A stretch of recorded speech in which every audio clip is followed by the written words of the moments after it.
suis gluant là, on dirait un flubber. Yo les geekos et bienvenue dans cette petite vidéo FAQ annuelle. On vient de boucler la deuxième année d'activité sur la chaîne YouTube et je vous ai proposé de me poser vos questions, donc c'est parti, on y va. Salut, quel conseil tu donnerais à une personne qui souhaite se lancer dans la collection de figurines Hot Toys pour l'exemple? Et comptes-tu dans le futur recommencer ta collection? Pour commencer dans la collection, il n'y a pas vraiment de règles. Collectionne avant tout ce que toi tu aimes plutôt que de collectionner des choses que tu arrives à acheter à bas prix. C'est l'erreur que j'ai pu faire et après mis bout à bout je me retrouvais avec beaucoup de choses dont j'en avais rien à foutre et qui me prenaient énormément de place, et souvent comme c'était des choses que j'achetais pas cher, une fois qu'il fallait les revendre je me disais mais en vrai personne n'en veut quoi.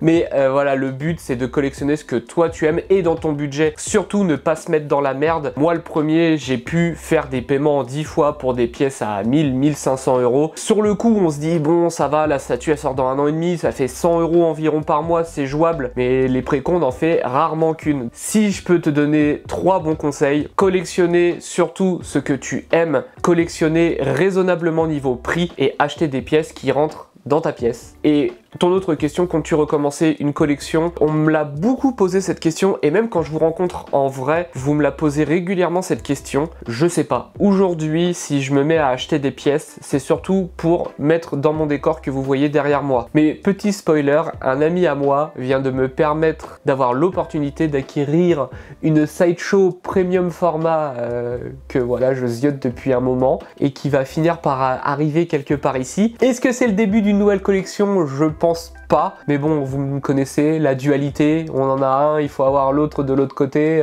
on en reparlera, mais dans l'idée, non, je ne compte pas recommencer une collection. Quel conseil est-ce que tu donnerais à une personne souhaitant devenir auto-entrepreneur? Devenir auto-entrepreneur comme moi je l'ai fait avec une SARL et des actionnaires pour bâtir une entreprise telle que je l'ai fait, faut avoir les connaissances pour monter tout ça. Moi je sortais d'une filière où justement c'était le fond de mes études, tout ça, donc je m'y connaissais. Ça a été plus facile pour moi de faire un business plan, une veille marketing, rechercher des financements, mais il y a des personnes pour qui c'est pas évident, et je vous conseillerais de vous tourner tout simplement vers des organismes qui vous aideront à bâtir tout ça, tels que le réseau Initiative, la BGE, ce genre de trucs là. Ils sont pas tous efficaces, mais dans le lot vous en trouverez au moins un ou deux qui vous filera un bon coup de main. Moi par exemple, le réseau Initiative m'a permis d'avoir un financement de 15 000 euros. J'ai pu avoir 15 000 euros en prêt de la région. Ensuite, avoir les épaules ultra solides. En France, on peut très vite monter son entreprise, mais l'État vient immédiatement réclamer son dû, et des fois on n'a même pas le temps de se lancer qu'on est déjà le nez dans l'eau parce que l'État vient réclamer de l'argent. Aujourd'hui, la majorité de l'argent qui sort de mon entreprise, je peux même pas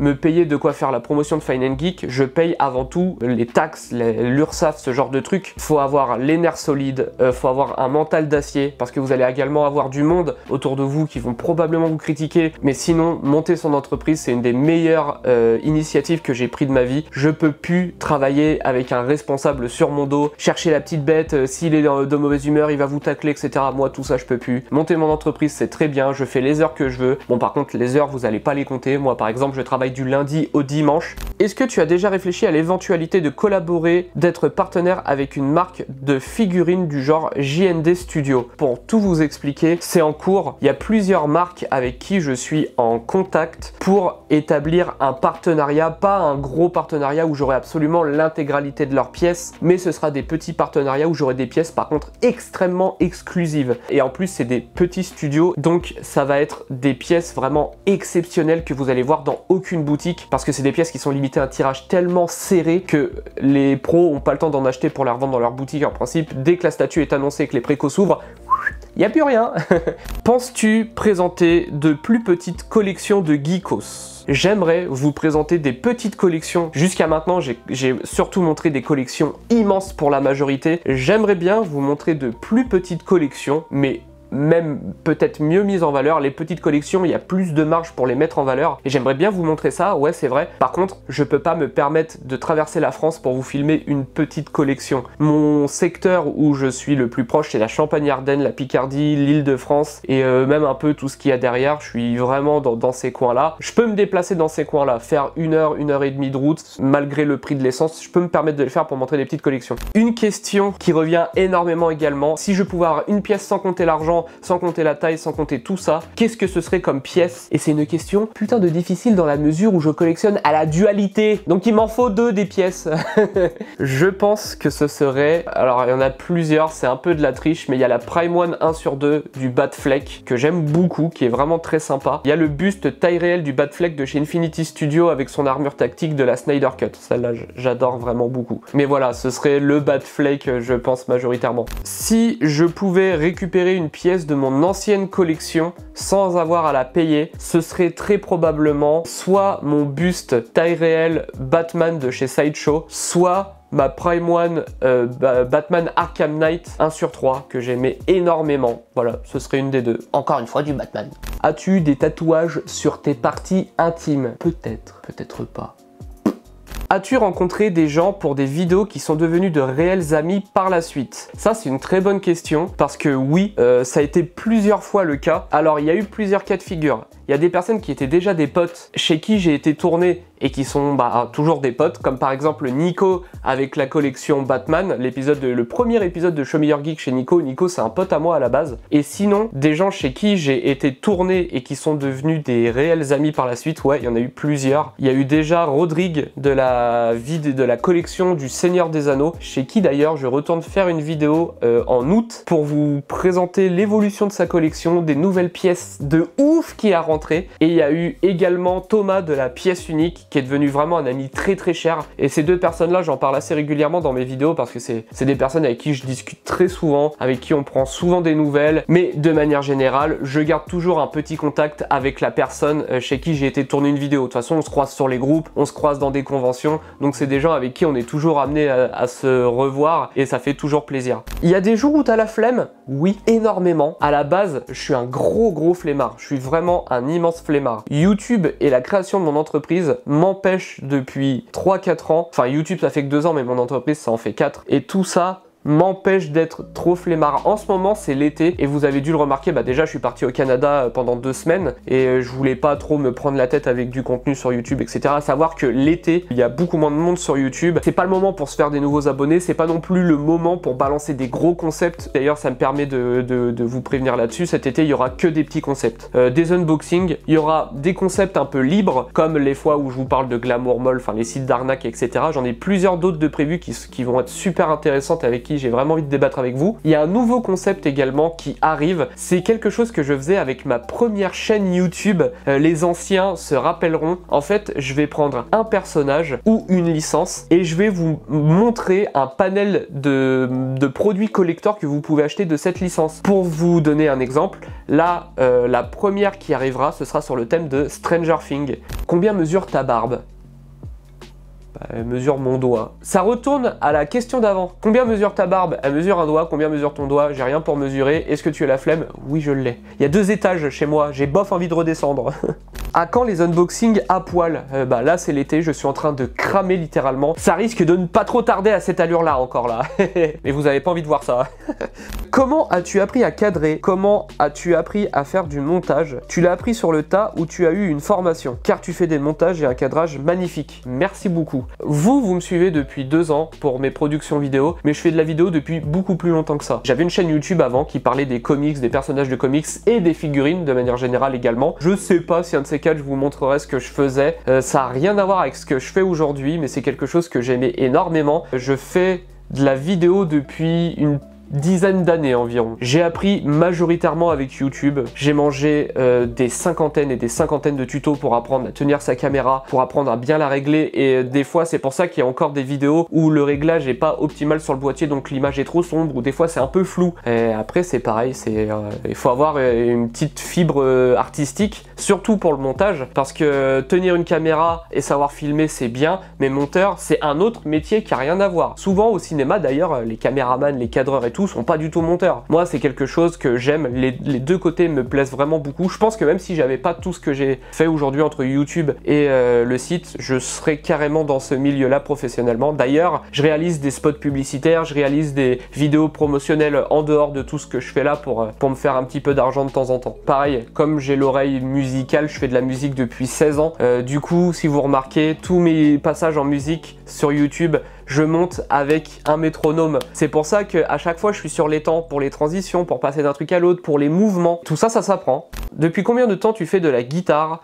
As-tu pris des cours ou Internet ou autre? Ça c'est pareil, c'est une question qu'on me pose régulièrement. Je fais de la guitare depuis 16 ans, j'ai commencé la guitare à 14 ans, c'est une des seules choses que j'ai jamais arrêté. J'adore la musique, je fais de la guitare, je chante beaucoup, je fais du piano, je sais faire un peu de batterie, je sais faire de la basse et je fais tout ça très rarement. Moi mon truc c'est surtout la guitare et le chant et c'est vrai que sur YouTube, je fais surtout de la guitare parce que c'est mon instrument préféré, c'est celui avec lequel je suis le plus à l'aise. Je suis soliste depuis toujours, moi ça a toujours été mon truc, les solos de guitare. C'est quelque chose que j'ai travaillé à m'en faire des cloques aux doigts, à m'en faire des nœuds au cerveau, à apprendre des musiques qui étaient beaucoup trop dures pour moi, mais où je me suis dit, ça là je veux savoir la jouer. Sinon niveau cours, c'est pareil, moi je suis pas du tout scolaire. Je déteste tout ce qui est en mode sur une table à écouter quelqu'un parler. Le système scolaire me gonfle royalement, j'ai tout appris tout seul avec des potes, enfin voilà, dès que j'ai l'occasion je joue avec mes potes et après tu rencontres un pote guitariste qui fait de la guitare mieux que toi, qui va t'expliquer certains trucs et toi bah c'est pareil, tu vas rencontrer des guitaristes qui sont moins bons que toi donc tu vas leur apprendre des trucs et je trouve que c'est la meilleure façon de partager, c'est vraiment en se passant le relais quoi, c'est trop cool. Prendre des cours de guitare c'est bien et c'est important quand on veut en faire son métier ou quand on voit le truc d'un côté pédagogique. Moi je vois vraiment la guitare comme une façon de m'exprimer, comme une façon de des fois décrocher de la réalité parce que j'aime beaucoup les statues, j'aime beaucoup la collection, j'aime beaucoup le cinéma, mais j'aime beaucoup les jeux vidéo également, mais mon truc numéro 1 par-dessus tout c'est la musique. Et c'est pour ça que j'inclus autant la musique dans mes productions sur YouTube, parce que pour moi c'est aussi important. Qu'est-ce que tu aimes le plus dans le milieu de la collection? Ce que j'aime le plus c'est, alors ça va faire bateau, mais c'est le partage. Mais en fait je me suis lancé dans tout ça parce que c'est ce que j'adore. Pendant longtemps j'ai été admin sur un groupe qui s'appelle le Bazar des figurines, parce que voilà j'adore le communautarisme. Dans la collection c'est pareil, déballer une statue et se rendre compte des détails et se rendre compte du choix artistique et se rendre compte du réalisme, tout ça j'aime vraiment beaucoup. La collection, le meilleur endroit pour vivre la collection, c'est en vrai. Je pense que de se rencontrer entre collectionneurs, même des fois il y a des gens qu'on connaît comme ça, ils ont une collection de ouf, genre pourquoi pas proposer, bah est-ce que je peux venir visiter ta collection, ce serait sympa qu'on se voie et tout machin. Ça je pense que ça peut être le plus cool possible. Moi voilà, j'aime beaucoup les réseaux sociaux, j'aime beaucoup Facebook et compagnie pour partager ma passion pour la collection, mais le top du top, et je vous le dis parce que moi je me déplace pour aller voir les gens chez eux, pour parler de leur collection avec eux. Des fois je me surprends à me rappeler que j'ai la caméra dans les mains parce qu'en fait c'est une des discussions que j'adore. J'adore qu'on se raconte nos vies et quand les gens sont là à me raconter leur vie,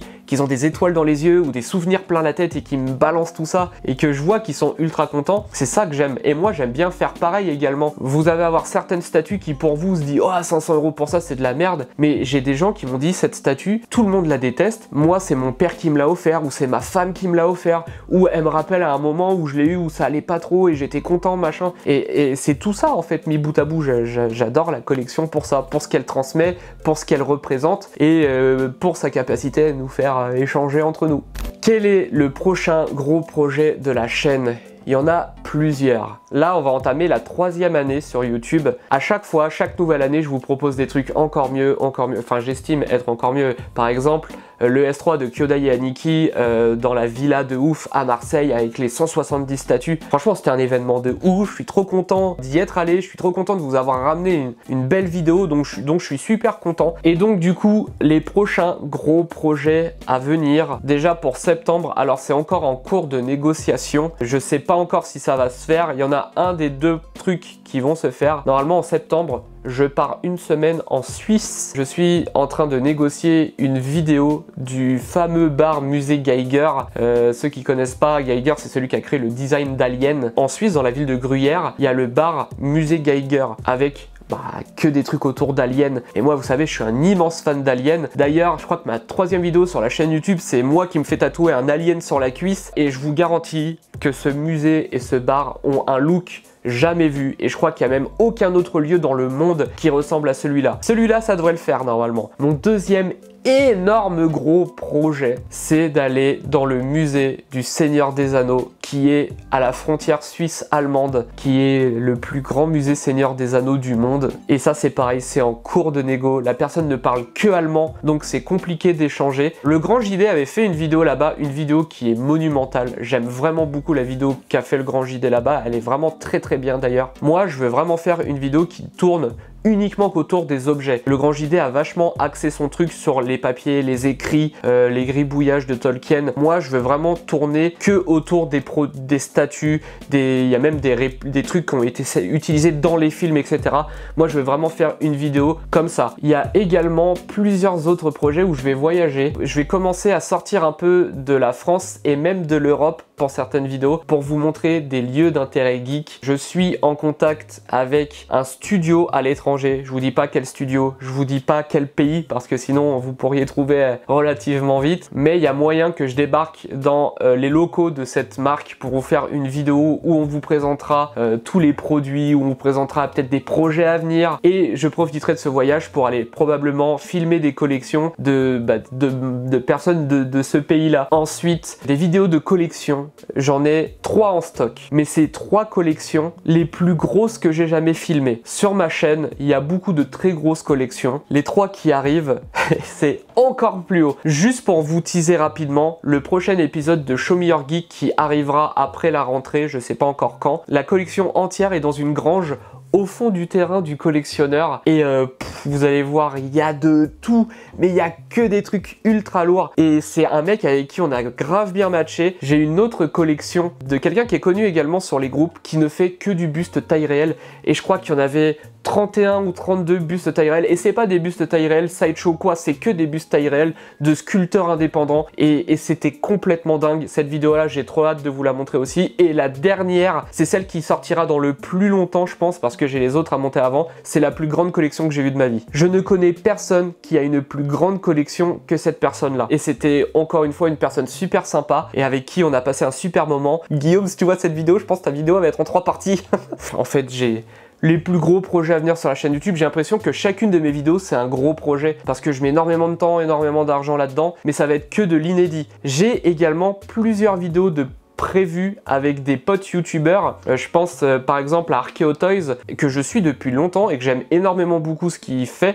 J'aimerais bien également réussir à faire des vidéos avec d'autres plus grands youtubeurs. Je vais prendre mes youtubeurs préférés. J'aimerais beaucoup réussir à choper Not Serious. C'est mon youtubeur préféré du moment et lui il a donf dans le cinéma, et voilà, j'aimerais bien j'ai un lieu en tête avec qui j'aimerais bien lui faire visiter. Et j'ai également d'autres vidéos de prévues avec des tiktokers. Je suis actif sur TikTok, je fais pas mal de vidéos sur TikTok, et donc du coup je suis en contact avec plusieurs tiktokers qui sont du milieu, et je trouve que ça pourrait être super cool de leur faire découvrir ces univers là, et c'est des gens qui font des trucs super cool sur TikTok, donc j'ai hâte de vous les présenter également. Salut, pour ma question, c'est quoi tes films préférés? Ça c'est une question dont je pourrais pas répondre malheureusement. En fait, je pourrais faire un top 3 de mes films préférés par genre. J'aime beaucoup les dessins animés, le cinéma d'horreur, j'aime beaucoup les thrillers, j'aime beaucoup les films enfin tous les trucs un peu psychologiques, j'aime bien les films d'action, de super-héros, j'aime le cinéma. Si je devais te faire un top 3, on va dire, dedans il y aurait déjà Fight Club qui est... J'ai Tyler Durden juste ici. Il y aurait également Batman v Superman, n'en déplaise aux rageux. Si je devais en choisir un autre, ce serait Les Infiltrés de Martin Scorsese. Voilà. Et encore, ça m'arrache la gueule parce que j'ai plein d'autres films qui viennent en tête. Mais voilà, bon, s'il fallait faire un choix, ce serait celui-là. Salut Nico, combien d'heures par semaine tu travailles sur ton projet? Alors je sais pas si tu parles de Fine & Geek le site ou si tu parles de YouTube. Mon projet global c'est Fine & Geek, donc du coup ça comprend également YouTube, parce que ce que je fais sur YouTube, je le fais également parce que Fine & Geek existe. Je pense que je suis aux alentours de 50-60 heures par semaine. Désolé si cette vidéo est un peu longue, je pense qu'elle risque d'être un peu longue, et pour une FAQ c'est pas super intéressant. Désolé pour tous ceux à qui j'ai pas répondu à vos questions. Certaines questions que vous m'avez posées resteront quelque part par ici, et pensez à bien regarder mes vidéos, parce que du coup il y a certaines questions dont je peux répondre en vidéo quand je vais filmer un établissement ou quoi. Enfin, je trouve toujours une petite occasion de caler des petits trucs dans mes vidéos. Donc voilà. Pensez à bien vous abonner, à activer la petite cloche, tout ça, à mettre le petit pouce bleu sur la vidéo parce que ça fait toujours 6 heures la famille pour le référencement. Et puis on se dit à une prochaine vidéo. Allez, ciao, bisous. Ciao, bisous, le gars il est au téléphone, ouais, bisous.